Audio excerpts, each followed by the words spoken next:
guys, welcome back. So today's video is going to be a topic that I'm actually really feeling strongly about right now. Today's video is going to be all about risks, the complications, the consequences of taking out finance for somebody that you trust or that trusts you, or just sharing your financial business amongst your friends or anything like that. Ladies, there are so many of you girls that are taking out finance products, phone contracts, credit cards, cars on loans for guys. I've taken this out for my husband, I've taken this out for my boyfriend, and they've left me or we've had an argument and now I'm stuck to pay with it all. It's not even my debt. No, that's not how it works. Boys, you do it as well. You do it for your friends, you do it for your partners, you do it for your girlfriends, your wives, yes. But out of everything I've seen, I must say, girls, I'm not even going to say we, because I am not part of this. This is one thing I cannot relate to and I will not relate to. And I want everybody here watching this to get clued up and understand why I'm feeling so passionate about this subject. Let's start from the beginning. Let's really understand why this is such a bad thing. Why is this such a risky thing for you?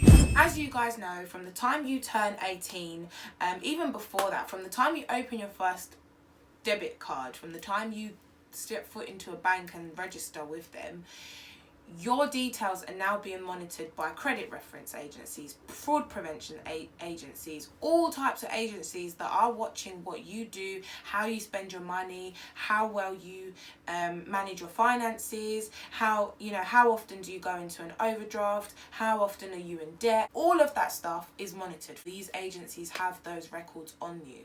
Right, and that lives with you all the way up until the last day that you're on this planet. That stays with you, your record. So anything that you've done that's bad will stay with you. Even though it might get cleared, it will still be on your record. What all of this information does is it builds up a credit score. Now, I've done a big video on credit scores way back, so I'll pop it here. If you don't know about credit scores, if you want to understand how to manage it, this is all in that video. If you've got a high credit score, then you're good to go. We can give you money, we can give you credit cards, we can give you loans, we can give you all of this stuff.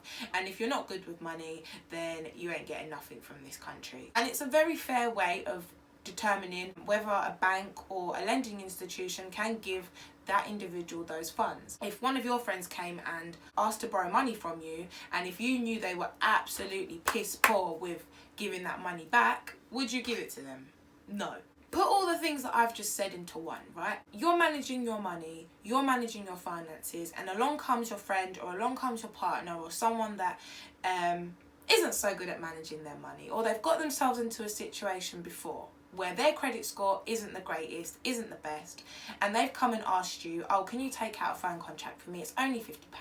I'll send you the money on the pay date every month, and we'll work it like that. And you sit there and say, oh, I don't see a problem with that, course. Now you go and get this phone contract, or you go and take this car out on finance, or you go and apply for this credit card for this person that clearly wasn't accepted one. Now, this is the time you take a step back and you think, why wasn't that person accepted what I'm about to go and do for them? But a lot of people don't want to have that. They don't want to think. They just want to, do things in the heat of the moment. Oh, I love him. Oh, yeah, you'd never do that to me. And everything's fine and dandy for the next 6 months or so, or the next year or so. And you keep going and everything's going really well until the day you guys have your first argument, or you and your friend fall out, or that person now is not able to pay you. They get themselves into more debt and are kind of giving you the whole, oh, I'll give you the money by next week. Oh, I'll give you the money. I'll give you the money. Now look at the position you've put yourself in. Let's go back to that finance that you took out in your name, that you signed for with your signature. It's got nothing to do with the person that you've done it for. There's a binding contract between yourself and the lender for that product. It's got nothing to do with your friend that wanted it. It's got nothing to do with anybody. So the fact that they can't pay you to pay these people Has nothing to do with them. They're still going to take your money. And that's why I say it's so important. Guys, girls, everybody, just be so careful who you help out. Your finances should be one of the most private things in your life. You shouldn't go boasting when you have money. You shouldn't go bragging and moaning when you don't have money. Money is something that keeps the economy going. It comes, it goes, it fluctuates, it goes up, it goes down. If you constantly keep thinking, you know, basing your mood on how much funds you have, that is not really going to let you think logically. Because, okay, for example, if someone was to ask you to do that on your payday, you're probably much more likely to sign up to agree to it than if someone was to ask you to do that when you had £10 to your name. Am I right or am I wrong? And please, girls, if you're in a relationship with somebody and that person asks you to take out something on finance for them, please be so careful and make a true and conscious decision as to whether you will do it for them or not and why. And also give yourself a time limit. How long is this going to carry on for? A credit card, for example, is an ongoing facility. That is ongoing. There's no end date. You can keep that running until you shut that down.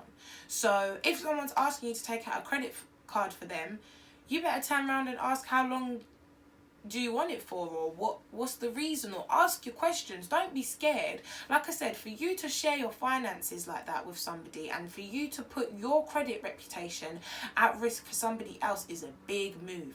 And 9 times out of 10, guys, it's really, really not worth it. If they don't pay you and then you can't pay that lender, who's going to be in trouble? It's going to be you. It's going to be you. Your credit score is going to get impacted. You're going to be deprived of certain benefits and rewards. Please don't think I'm sitting here getting on to happily married couples or happy people in happy relationships that this is really working for, because this does work. Don't get it twisted. Things like this happen and they work really well. But they also go terribly, terribly wrong. And you have to be very, very comfortable in your situation that you know that money, you know, even whether it's for your sibling, whether it's your older sibling or your younger sibling, regardless, you have to just take a minute and think, why are they not doing this themselves? The answer truly usually is because they can't, because the lending agents have done the full credit check on them and it says no, they won't be able to pay this money back. Yeah, they might have £1,000 sitting in their account now, but we've traced back all their financial history and we can see that on average they are not a good borrower. They tend to have money and don't pay it back. They've been in arrears before. They've had IVAs. They've had all these things. Okay, they've been in debt, and that's why it's important to take a step back and think: why are they not doing this themselves? Yeah, I get it, £50 here, £50 there, it don't really mean anything for a phone contract or, you know, this and that, but just take a minute to think about what such a small little gesture can mean for the rest of your life. What position are you going to be in when, you know, they cut your bill and then they tell you that you can't take anything out for yourself because of what you've done for somebody else? If I was to do that for someone, the very least I would do is have a contract written up between myself and that person. Whether it be my boyfriend, whether it be my friend, whether it be my sibling, whether it be my parents, I will write a contract and get them to sign it with all the terms and conditions that we are both happy with and negotiate that. Because if you were to take them to court or if you were to take them anywhere, at least you have that kind of document. If you were to go and just do this off the back of a verbal agreement, again, just think about the implications of what that could do for you. Your name is your credit score and your credit score is you. Bad credit score?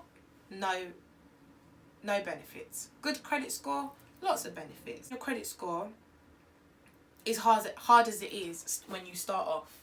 Damaging your credit score is one of the easiest things in the world. You can damage your credit score by doing anything. Not paying back on time, taking out too much finance, having too much finance outstanding. At the end of the day, it's life. Help people where you can, but be sensible. That's what this video is all about. That is all from me, guys, today. I'm sorry about the rant, but I had to get it out there. You know, I've seen so many people in these vulnerable situations, and it's just not worth it. It's absolutely not worth it at all. So I'll see you guys soon.